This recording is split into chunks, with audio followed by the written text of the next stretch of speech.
Ya, Assalamualaikum warahmatullahi wabarakatuh. Di sini saya akan mempresentasikan hasil dari tulisan tugas akhir yang saya buat. Di sini judulnya ialah Sistem Informasi Pemesanan Makanan dan Minuman berbasis website dalam kurung studi kasus Uni Cafe. Sini saya nama saya Muhammad Ezra Prasna dari D3 Sistem Informasi dengan NIM 2010-5069. Next, yang pertama ada abstrak. Nah, sistem informasi pemesanan ini merupakan sistem informasi yang akan diterapkan di Uni Cafe yang bertempat di daerah Ciputat, Tangerang Selatan. Nah, di sini saya membuat sistem ini dengan menggunakan metode PISIS, lalu juga menggunakan metode waterfall dan menggunakan sistem framework kode integrator dengan pengujian black box dan bahasa pemrograman yang saya gunakan PHP dan database MySQL. Next, bab 1. Nah, di sini ada latar belakang. Di sini Ruby Cafe adalah sebuah coffee shop yang berlokasi di Tangerang Selatan. Melalui pengamatan yang dilakukan oleh penulis, terdapat beberapa permasalahan dalam proses transaksi di kedai kopi ini. Maka dari itu kita meneliti untuk mengurangi permasalahan-permasalahan yang ada di dalam kedai kopi Ruby Cafe ini. Next. Nah, yang selanjutnya ada rumusan masalah. Yang pertama, bagaimana proses perancangan sistem pemesanan makanan dan minuman. Yang kedua, bagaimana website pemesanan makanan dan minuman ini dapat memberikan akses yang nyaman kepada pelanggan. Yang ketiga, bagaimana pengelolaan laporan terkait penjualan di kedai kopi dapat dikelola secara efisien dan terstruktur. Next, batasan masalah. Di sini peneliti difokuskan pada studi kasus Uni Cafe. Yang kedua, sistem informasi yang akan dikembangkan dalam bentuk situs web. Yang ketiga, sistemnya akan difokuskan pada pemesanan makanan, minuman, pelacakan merek, dan pemesanan dan menyediakan informasi terkait pesanan pelanggan. Lalu ada tujuan penelitian. Yang pertama, meningkatkan efisiensi layanan di Ruby Cafe. Yang kedua, merancang sebuah sistem pemesanan makanan dan minuman berbasis website. Yang ketiga, mengembangkan sebuah sistem yang memudahkan pelanggan dengan memungkinkan mereka melakukan pemesanan makanan dan minuman tanpa harus mengantri lama di kasir. Next, manfaat untuk mahasiswa memberikan peluang. Yang kedua, membantu memperluas pemahaman penulis. Yang ketiga, memberikan kesempatan bagi mahasiswa untuk mengaplikasikan kemampuan dan kompetensi. Untuk universitas dapat meningkatkan jumlah sumber daya dalam perpustakaan akademik. Untuk Ruby Cafe itu sendiri dengan melakukan perbaikan atau peningkatan fasilitas yang berganda. Yang keempat, untuk membaca sebagai sumber referensi atau bahan perbandingan bagi mahasiswa. Dan yang kedua, hasil penelitian diharapkan dapat berfungsi untuk menunjang si pembaca tersebut.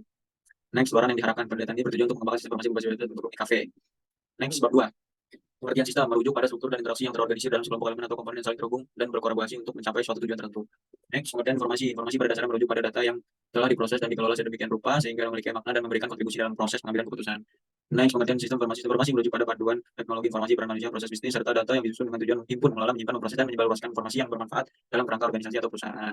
Next, pengertian metode waterfall. Di sini ada rekrutmen, lalu desain, implementasi, verifikasi, dan maintenance. Lanjut, pengertian UML. Menurut peneliti, konsep UML ada seperangkat diagram terstruktur dan teknik untuk memodelkan dan merancang program dan aplikasi berorientasi objek. Next, kode integer. Menurut Budi Raharjo, kode integer adalah framework web untuk bahasa pemrograman PHP yang dibuat oleh Rick Ellis pada tahun 2006, yaitu penemu dan pendiri Ellis Lab. Next, pengertian PISIS. Analisis PISIS merupakan suatu metode analisis yang mempertimbangkan berbagai aspek sistem. Yang pertama yaitu performance, information, ekonomi, efisiensi, dan service. Next, pengertian website. Website adalah kumpulan halaman-halaman yang saling terhubung di internet, biasanya diakses melalui domain tertentu. Next, pengertian WML. WML merupakan sebuah alat yang digunakan untuk merancang dan memodelkan program serta aplikasi berorientasi objek. Menurut Kroenke et al. 2018, WML terdiri dari sejumlah diagram terstruktur dan teknik untuk memfasilitasi proses tersebut. Next, pengertian CSS. Menurut Ardana 2012, Casey Dijkstra atau CSS sering disebut sebagai CSS adalah salah satu bahasa pemrograman yang digunakan untuk mengontrol beberapa komponen dalam sebuah situs web agar terstruktur dan seragam. Next, pengertian framework. Menurut Budi Raharjo, pengertian framework adalah sekelompok kode dalam bentuk pustaka atau library dan alat yang digabungkan secara terstruktur menjadi suatu perangkat kerja dengan tujuan mempermudah dan mempercepat proses pengembangan aplikasi web. Next, pengertian database. Database adalah kumpulan data yang terorganisir dan disimpan secara sistematis di dalam komputer atau sistem. Next, pengertian SMTP adalah singkatan dari X, menunjukkan bahwa ini adalah lintas platform. A-nya atau Apache server web yang digunakan MySQL adalah sistem manajemen basis data. Yang digunakan PHP adalah bahasa pemrograman server yang digunakan, dan Perl adalah bahasa pemrograman lain yang juga dapat digunakan. Next, PHP pengertiannya ialah singkatan dari Hypertext Preprocessor yang awalnya merupakan personal homepage. Adalah bahasa pemrograman script sumber terbuka yang dirancang khusus untuk pengembangan aplikasi web. Next, pengertian kode igniter.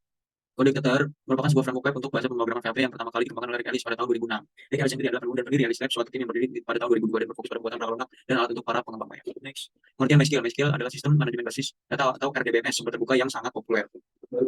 Next, pengertian black box testing adalah metode pengujian perangkat lunak yang berfokus pada pengujian fungsionalitas atau perilaku suatu program tanpa memeriksa struktur internal atau kode sumber dari program tersebut. Next, bab 3. Alur penelitian. Di sini ada yang pertama, alurnya penyusunan rencana, studi lapangan dan penentuan metode, identifikasi masalah, pengembangan sistem menggunakan metode waterfall, yang kelima dokumentasi. Selanjutnya ada metode penelitian menggunakan metode waterfall, yang tadi rekrutmen analisis, desain, implementasi, verification, maintenance. Lalu waktu dan tempat penelitian serta software yang digunakan. Nih. Next, sini adalah jadwal penelitiannya. Yang pertama di bulan 1 pengumpulan data, bulan 2 identifikasi masalah, bulan 3 perancangan sistem, bulan 4 implementasi, bulan 5 uji coba, bulan 6 dokumentasi. Next, bab 4. Sejarah Ruby Cafe. Ruby Cafe didirikan oleh Mas Odit pada tahun 2023. Sebenarnya sudah ada di kedai besar yang ada di Blok M sekarang bernama kedai Ruby Cafe ini. Sekarang dikelola oleh 4 orang, yaitu Wawan, Anto, Niko, dan Ezra. Tujuan dibangunnya kedai kopi ini membantu ekonomi masjid yang disinggahi Ruby Cafe, dan lokasi ini cukup kurang strategis karena berada di tengah-tengah pemukiman warga. Maka dari itu kedai kopi ini buka hanya di saat waktu-waktu yang di booking saja. Di saat ada pelanggan yang ingin merasakan kenikmatan kopi gula aren, maka kedai kopi Ruby Cafe-nya akan buka. Rencananya sedikit demi sedikit kita akan melakukan grand opening dan sambil mencari donatur-donatur di tahun 2024. Struktur organisasinya ada founder, pegawai, dan admin. Analisis dokumen berjalan. Nah, ini ada dokumen masukan dan di sini ada dokumen keluaran. Next, Identifikasi masalah bisnis pada Ruby Cafe. Performanya pada Ruby Cafe sebelum pemesanan masih bergantung pada proses manual. Informationnya, metode manual dalam pengolahan informasi belum sampai tingkat optimalitas dan akurasi yang diinginkan. Ekonominya, dari perspektif ekonomi masih kurang. Kontrolnya mengelola arus masuk dan keluar barang. Efisiensinya, sistem manual yang saat digunakan masih tidak efisien. Servisnya, pencatatan dalam buku besar digunakan untuk pembuatan laporan memerlukan waktu yang signifikan. Analisis kebutuhan sistem. Sini ada pemilik, admin, dan customer. Next, use case diagram. Nah, di sini alur dari use case diagramnya. Pertama kita akan melakukan customer atau admin bisa melakukan login. Admin dan pemilik bisa melakukan login, melihat dashboard, katalog menu, melakukan pesan. Nah, di sini customer hanya bisa melihat dashboard, katalog menu, pemesan, melakukan pembayaran, dan melakukan kritik saran. Selebihnya, admin dapat mengedit menu, kategori, dan tipe, lalu melihat data transaksi dan data penjualan. Deskripsi aktor, di sini ada 3, yaitu pemilik, admin, dan user. Nah, di sini ada katalog menu. Skenario dari katalog menu, melihatnya, yang pertama kita buka website tokonya, yang kedua akan menampilkan halaman dashboard, lalu akan diarahkan kepada opsi katalog menu, lalu kita pilih menu yang akan kita inginkan. Setelah itu kita dapat melihat harga dan deskripsi menu tersebut. Lalu di sini pemesanan atau reservasi, kita akan melakukan use case pemesanan. Sini skenario-nya adalah pertama kita pilih menu order now, lalu akan menampilkan katalog menu, lalu kita bisa pilih chart, menampilkan shopping chart, klik checkout akan menampilkan detail pesanan, list order kita akan menampilkan detail order, menunggu pihak admin untuk menindaklanjuti orderan kita. Setelah itu akan ditampilkan halaman invoice.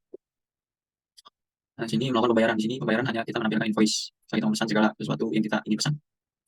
Kritik saran. Nah, di sini skenario-nya kritik dan saran. Kita memilih menu kritik saran, lalu kita akan menampilkan kritik saran, mengisi form, dan kritik saran kita kirim, lalu berhasil. Nah, di sini ada mengelola katalog menu. Di sini hanya admin yang dapat mengelolanya. Pertama, masuk ke halaman admin, pilih opsi menu, lalu mengelola data menu atau membuat menu, kita pilih buat menu. Setelah itu kita form tambah menu, kita bisa memilih opsi kategori, nama menu, harga, dan keterangan. Kita bisa pilih gambar yang sesuai dengan menunya, pilih submit, lalu akan menampilkan pop-up sukses. Selanjutnya, manajemen kategori. Di sini kita masuk lagi ke menu dashboard admin, memilih opsi kategori, lalu akan keluar opsi kelola kategori dan buat kategori, kita pilih kelola kategori, akan menampilkan form tambah kategori. Sini kita akan mengisi kategori email kafe, nama teman kafe, pilih opsi jam buka dan jam tutup, pilih opsi open hari, masukkan foto kategori yang sesuai, pilih tipe kategori yang sesuai, masukkan alamat kafe dan pilih save, akan muncul pop-up berhasil dibuat. Next, data order. Sini yang pertama kita masuk ke alamat admin, pilih opsi order, akan menampilkan all order, kita klik tombol proses, masuk ke halaman view user order, kita pilih statusnya apa, dalam proses, closed atau delivered atau rejected. Kita pilih tombol submit, lalu akan masuk lagi ke halaman order, lalu muncul pop-up proses order sukses. Mengelola makanan dan minuman, tipenya.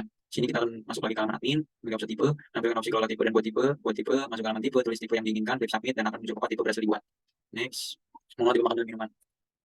Oke, lanjut activity diagram.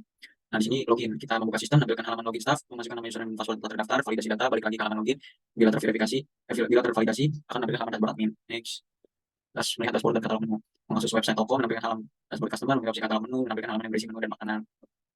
Pemesanan, di sini masuk ke website kopi, nampilkan dashboard, pilih order now, nampilkan katalog menu, pilih add to chart, nampilkan shopping chart, tulis jumlah kuantitas yang diinginkan, pilih checkout, nampilkan detail pesanan, pilih place order, akan nampilkan recent order. Selesai. Lalu pembayaran, klik invoice di recent order, dan akan nampilkan halaman invoice. Dan di situ ada data-data yang sudah kita pesan, sesuai dengan harganya. Mengelola katalog menu, menampilkan dashboard admin, pilih menu. Di situ akan tampil dua opsi, kelola menu dan buat menu. Pilih opsi buat menu, menampilkan form tambah menu. Ambil opsi menu kategori, mengisi nama menu, mengisi harga menu, mengisi keterangan menu, lalu setelah itu submit, dan pop-up berhasil dibuat, menu berhasil dibuat. Selanjutnya mengelola kategori. Kita akan masuk ke dashboard admin, memilih kategori, akan ada dua opsi buat dan kelola kategori. Kita pilih buat kategori, menampilkan form tambah kategori, mengisi nama kategori, mengisi email, nomor telepon, jam buka jam tutup, masukkan foto, pilih tipe, masukkan alamat, dan pilih tombol save, akan muncul pop-up berhasil dibuat. Next, mengelola order. Di sini kita masuk ke dashboard admin lagi, pilih opsi order, akan menampilkan opsi all order, kita klik, lalu akan menampilkan halaman order. Setelah itu klik tombol proses, menampilkan view user order. Setelah itu pilih opsi status, pilih tombol submit, dan akan balik lagi ke halaman order, muncul pop-up proses order sukses. Nah, yang tipe, yang pertama kita masuk ke dashboard admin, kita memilih opsi tipe, lalu kita menampilkan opsi kelola tipe dan buat tipe. Kita pilih buat tipe, masuk ke halaman tipe, tulis nama tipe yang diinginkan, muncul pop-up tipe berhasil ditambahkan. Sequence diagram. Pertama ada sequence diagram login. Sini admin dapat mengakses website admin dan masuk ke halaman login. Setelah itu menampilkan halaman form login. Lalu masukkan password. Setelah itu memverifikasi data, divalidasi, login berhasil, dan menampilkan halaman dashboard. Next. Nah, di sini ada katalog menu. Yang pertama, customer mengakses website kopi, akan muncul dashboard customer, menampilkan halaman dashboard, pilih opsi katalog menu, menampilkan halaman katalog menu. Next, pesan atau reservasi. Sini customer mengakses website kopi shopnya, menampilkan halaman dashboard, pilih order now, menampilkan katalog menu, pilih add to chart, menampilkan shopping cart, tulis juga kuantitas yang diinginkan, pilih checkout. Kita dapat menampilkan detail pesanan order, pilih order, akan menampilkan return order. Selanjutnya pembayaran. Di opsi profile, nampilkan all order, lalu pilih return order, pilih invoice, akan menampilkan halaman invoice. Kritik dan saran. Di sini customer dapat melakukan kritik saran di halaman dashboard, menampilkan form kritik saran, mengisi data-data yang ditampilkan, menampilkan pop-up kritik saran dan terkirim. Selanjutnya mengelola katalog menu. Sini menampilkan dashboard admin, memilih opsi menu, lalu pilih opsi buat menu, menampilkan form tambah menu, pilih opsi kategori, isi nama menu, harga dan keterangan menu, dan akan menampilkan pop-up menu berhasil dibuat di shopping cart. Selanjutnya halaman dashboard, menampilkan dashboard admin. Di sini mengelola kategori. Kategori muncul buat kategori dan kelola kategori, pilih opsi buat kategori, menampilkan form kategori, mengisi nama, email, nomor telepon, dan sebagainya, menampilkan pop-up kategori berhasil dibuat di shopping cart. Selanjutnya order, menampilkan dashboard admin, memilih opsi order, lalu all orders, di all orders, menampilkan halaman all order, setelah itu pilih tombol proses, di view user order, menampilkan halaman view user order, di halaman view user order, kita akan memilih tombol submit dan pop-up proses sukses. Di sini data tipe, sequence data tipe, menampilkan data admin, memilih opsi tipe, buat tipe, menampilkan halaman tambah tipe, tulis nama tipe yang diinginkan, menampilkan pop-up berhasil ditambahkan. Rancangan press diagram di sini kita menggunakan 6 database. Yang pertama ada user order, tipe, users, kategori, dishes atau menu, admin. Nah, rancangan tabel admin di sini tabel admin. Lalu ada tabel menu, sini primary key-nya id underscore id. Kategori primary key-nya r underscore id. Rancangan tipe dan user di sini tipe c underscore id primary key-nya. Rancangan tabel user u underscore id primary key-nya. Kalau ada tabel user order, di sini primary key-nya os underscore id. Nah, struktur rancangan sistemnya ada halaman dashboard home berisi informasi Unicafe, kata ajakan, view menu, order now. Katalog menu berisi foto kategori, nama kategori, penjelasan produk, view menu. Order now berisi pilihan kategori, view menu, pilih makan atau minuman, add to cart. Sosial media berisi Google Plus, Instagram, YouTube, Facebook. Lalu kritik saran untuk pengisian kritik dan saran. Struktur rancangan sistem admin, halaman login admin, halaman dashboard, lalu admin panel, user, kategori, tipe, menu. Oke, rancangan user interface. Nah, di sini ada beberapa user interface yang sudah dibuat. Nama dashboard, untuk mulai order sekarang, bikin order, kritik saran, login dashboard, user, manajemen buat user. Next. Ini user interface selanjutnya. Next, di sini ada pengujian black box texting. Next, bab 5. Simpulan saran. Simpulan yang pertama, penelitian ini melibatkan perancangan sistem informasi pemesanan makanan dan minuman berbasis website menggunakan platform kode ignitor, pendekatan metode waterfall, pemodelan UML untuk merancang sistem yang akan dibangun. Website Ruby Cafe berhasil dijalankan sesuai dengan tujuannya. Integrasi sistem pemesanan mungkin pelanggan untuk dengan mudah memesan dan membayar pesanan mereka tanpa perlu mengantri di kasir. Sistem pemesanan berperan dalam mengurangi kesalahan dalam pencatatan pesanan. Selanjutnya, sistem ini memungkinkan admin untuk mengakses dan menghasilkan laporan dalam format PDF. Selanjutnya, guna basis data dalam sistem memastikan tingkat keamanan dan akurasi data yang tinggi. Selain itu, sistem mampu menghasilkan data yang terperinci sesuai kebutuhan Ruby Cafe. Simpulan ini mencerminkan sudah penelitian dilakukan dalam mengembangkan sistem pemesanan berbasis website untuk Ruby Cafe. Next, sarannya pengelolaan stok bahan baku. Yang pertama, misalkan untuk inklusi fitur yang memberikan pengelolaan stok bahan baku dan memberikan visualisasi pemakaian barang. Kedua, peningkatan keamanan data pada situs web. Diperlukan peningkatan dalam aspek keamanan data di situs web untuk melindungi informasi penjualan yang krusial. Yang ketiga, penambahan fitur chat admin. Itu perlu ditambahkan rekomendasi selanjutnya adalah perbaikan pada situs web dengan mengintegrasi fitur chat admin. Oke, sekian dan terima kasih. Saya Muhammad Ezra dari Dedikasi Informasi. Dengan NIM 2010 50 10 6.